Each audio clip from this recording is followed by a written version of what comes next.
الحمدللہ رب العالمین والصلاة والسلام علی سید المرسلین۔ قرآن حکیم کلاس میں آج ہم انشاءاللہ سورۃ المائدہ کی آیت نمبر 35 تا 40 کو سمجھیں گے۔ آج کی آیات سمجھنے سے پہلے گزشتہ دو نشستوں کا خلاصہ ذرا سامنے لائیے تاکہ گفتگو کا تسلسل برقرار رہے اور یہ بات آسانی سے سمجھ میں آتی رہے۔ آیت نمبر 27 تا 31 5 آیات پر مشتمل حضرت آدم علیہ السلام کے بیٹے حابیل اور قابیل کا ہم نے قصہ پڑھا تھا۔ اس قصہ کے ذریعے بنی اسرائیل کے اس فلسفے کی بھی تردید کی گئی جو انہوں نے اپنے ضمیر اور لوگوں کو مطمئن کرنے کے لیے معاشرے میں پھیلایا تھا کہ نحن ابناء اللہ و احباؤہ، کہ ہم اللہ کے نبیوں کی اولاد میں سے ہیں اور ہم اس کے چہیتے ہیں۔ بہرحال جب حابیل کو قتل کیا گیا تو قابیل اللہ کے نبی آدم علیہ السلام کا بیٹا ہونے کے باوجود اللہ کے ہاں مجرم قرار پایا، اور اس نے جو قتل کیا وہ زمین پر پہلا چونکہ قتل تھا تو اس سے بدماشوں اور ظالموں کے ہاتھ ایک حربہ بھی آ گیا، لوگوں میں قتل کا رواج بھی ہو گیا، قتل ناحق کا سلسلہ چل پڑا، اور پھر اس کا وبال جو ہے وہ آدم علیہ السلام کے بیٹے قابیل پر بھی پڑتا رہے گا۔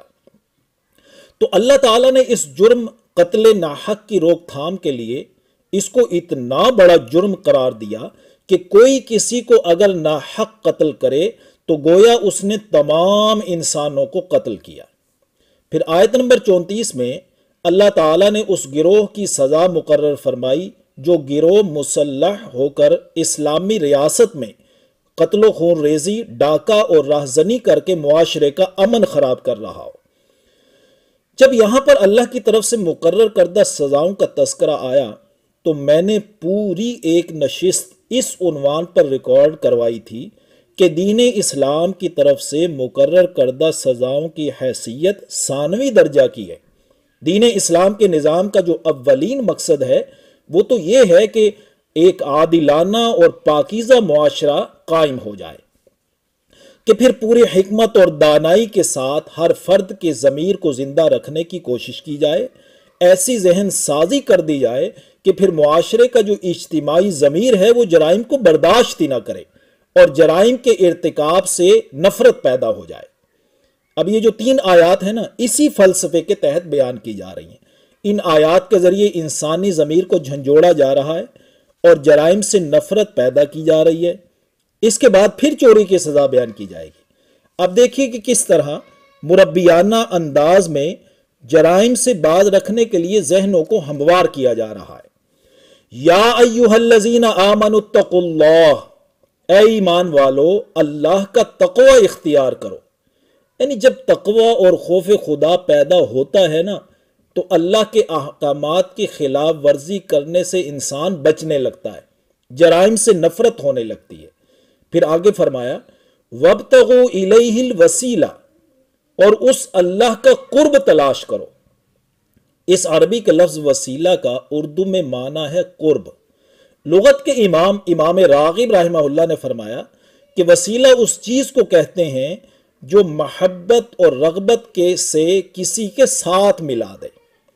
تو انسان کا ایمان و عمل صالح، اطاعت و فرما برداری وہ چیزیں ہیں جو اللہ کے قریب کر دیتی ہیں، اس سے ملا دیتی ہیں۔ اس لیے کوئی بندہ اپنی عبادات و معاملات اور اخلاق و معاشرت میں جتنا سنت کا اتباع کرے گا اسے اللہ کی محبت حاصل ہو جائے گی، وہ اللہ کے نزدیک محبوب ہو جائے گا، اور جتنی زیادہ محبت بڑھے گی اتنا ہی اللہ کا قرب حاصل ہوگا۔ یہ تو دنیا کا بھی قانون ہے نا کہ جو شخص کسی کا جتنا فرما بردار ہوتا ہے وہ اس کا اتنا ہی قریبی ہوتا چلا جاتا ہے۔ آگے تیسرا حکم دیا وَجَاهِدُوا فِي سَبِيلِهِ لَعَلَّكُمْ تُفْلِحُونَ، اور اس کے راستے میں جہاد کرو تاکہ تم کامیاب ہو جاؤ۔ یعنی اسی کے قوانین کا بول بالا ہو، اس مقصد کے لیے جہاد جاری رکھو، جد و جہد اور کوشش بڑھاتے رہو۔ اللہ کی فرما برداری میں جو سب سے چوٹی کی چیز ہے وہ ہے ہی جہاد فی سبیل اللہ۔ کیونکہ انسان جس کا بندہ ہوتا ہے اسی کے کاس کو پرموٹ کرتا ہے۔ بہرحال اس آیت میں 3 کام کرنے کا حکم دیا گیا کہ اللہ کا تقوی اختیار کرو، اس کا قرب تلاش کرو، اس کی راہ میں جہاد کرو تاکہ تم کامیاب ہو جاؤ۔ چونکہ اصل کامیابی اور ناکامی وہ ہے جو دن قیامت حاصل ہوگی، اس لیے اگلی 2 آیات میں قیامت کے دن کا تذکرہ ہے۔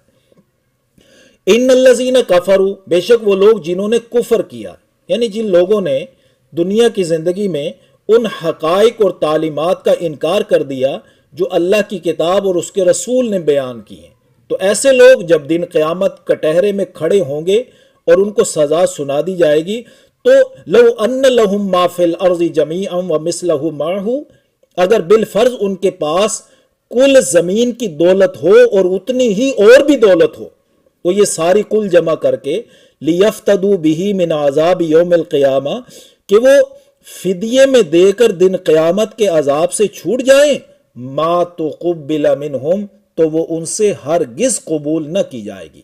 ذرا اندازہ لگائیے اس عدالت کا جو دن قیامت لگے گی، یہاں اس کی سنجیدگی کو بیان کیا جا رہا ہے۔ وَلَهُمْ عَذَابٌ عَلِيمٌ، اور ان کے لیے دردناک عذاب ہوگا۔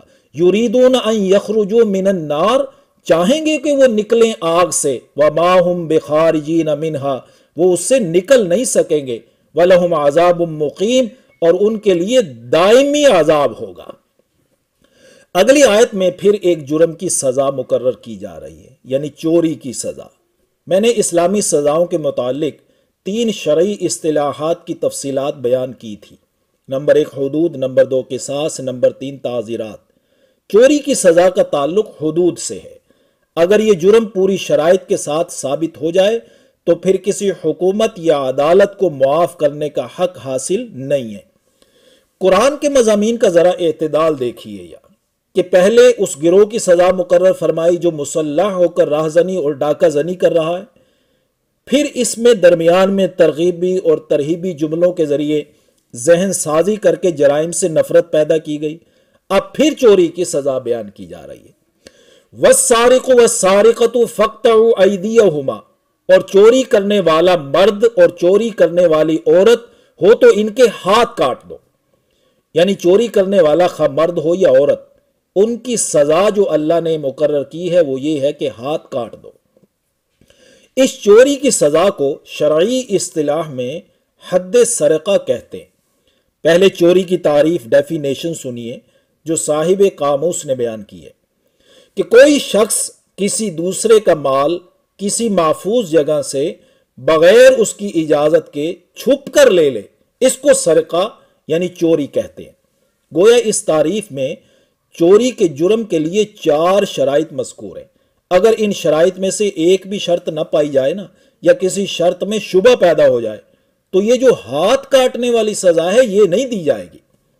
البتہ قاضی جج دیگر شواہد کی بنا پر تعزیری سزا، کوڑے وغیرہ وہ دے سکتا ہے۔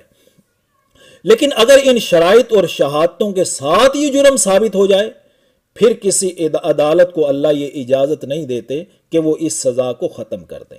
یہ سزا ذکر کر کے آگے فرمایا جزاء بما کسبا، یہ بدلہ ہے ان کے کردار کا، ان کے کرتوت کا، ان کے جرم کا۔ نکالا من اللہ، عبرت ناک سزا ہے اللہ کی طرف سے، یعنی یہ اللہ کی طرف سے مقرر کردہ سزا ہے، اس کو معاف کرنے کا اختیار کسی کو بھی حاصل نہیں ہے۔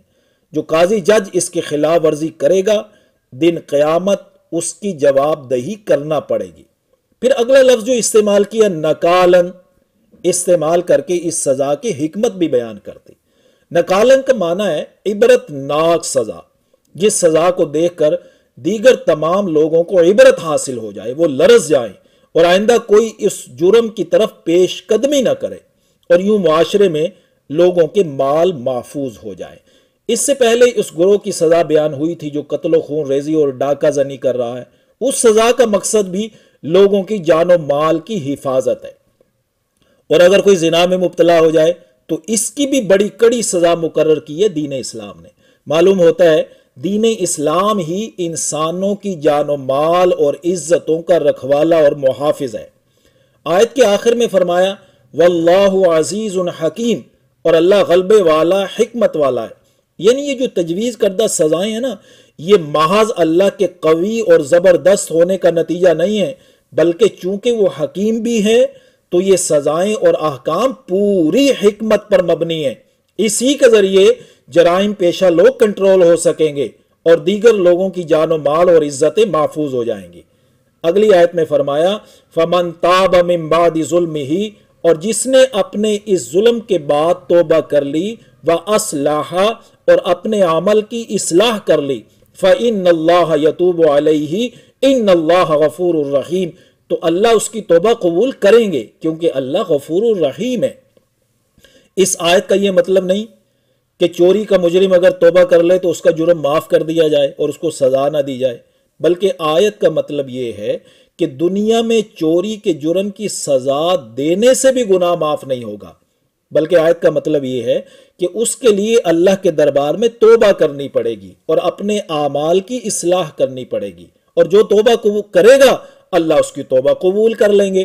الم تعلم ان اللہ لہ ملک السماوات والارض، کیا تم نہیں جانتے کہ زمین و آسمان کی بادشاہی اللہ ہی کے لیے، یعنی یہ بات سب جانتے ہیں۔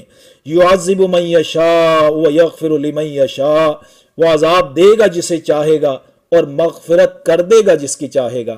واللہ علی کل شیء قدیر، اور اللہ تعالیٰ ہر چیز پر قادر ہے۔ تو معلوم ہوا کہ کوئی بھی اللہ کی قدرت اور سلطنت کا پورا احاطہ نہیں کر سکتا، اسی طرح اس کے احکام اور قوانین کی حکمت کا بھی پورا احاطہ کوئی نہیں کر سکتا۔ ہمیں کچھ حکمتیں سمجھ میں آ جائیں بہت اچھی بات ہے، اگر سمجھ میں نہ بھی آئیں تو ہمارے عمل پیرا ہونے کے لیے اتنا ہی کافی ہے کہ یہ ہمارے اور رب کائنات کی طرف سے نازل کردہ احکام ہے۔ اللہ ہمیں عمل پیرا ہونے کی توفیق نصیب فرمائے، آمین یا رب العالمین۔